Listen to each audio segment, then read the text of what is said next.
So I got the panel laid out, and I'm going to talk to you guys a little bit about plasma.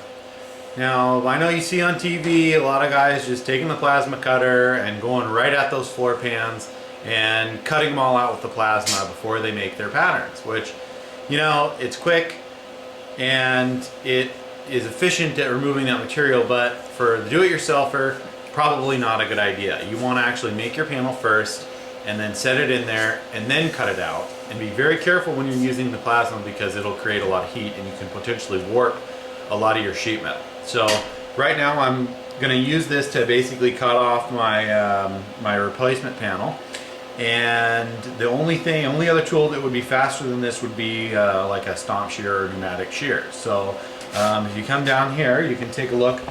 I've measured everything out and I'm going to cut it off right here. Now, the key to making a good plasma cut is having a very steady, smooth hand dragging it across and having the machine set up correctly. And the only way you're going to make a nice, clean, straight cut is if you use a guide. And I just have a piece of angle iron clamped right to the edge of my table so the sparks can go down and hit the floor below. There's nothing underneath there that's going to catch on fire, no rags or anything like that. And I have the guide spaced so that I can just set the plasma right next to the guide and just drag it all the way back. I'm not a fan of pushing the plasma. It's easier for me to step back and drag. And then I can also have a clear line of sight at my arc right in here and my line.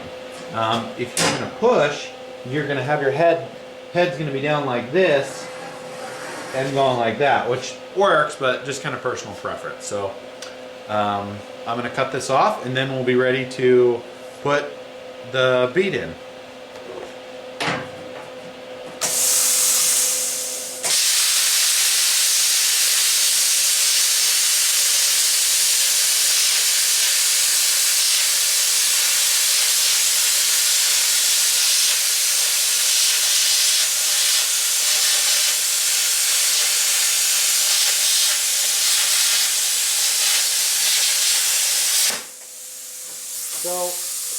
So you guys could see that every once in a while sparks from the plasma were coming on top of the metal.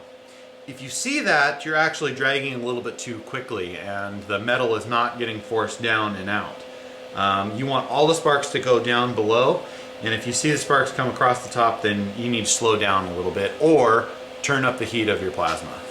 So now, one other thing I'm going to talk to you guys about plasma is if you're going to do any other finishing work to this piece of metal, you can see that there's this slag on the back side of it.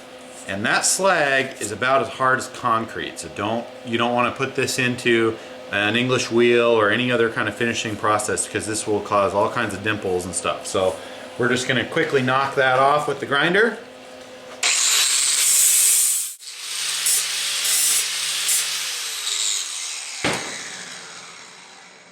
And I've already laid out where my next line is, the 8.5 inches down from the top. So we'll go ahead and put the bead in, and then we'll be ready to fit this into the car.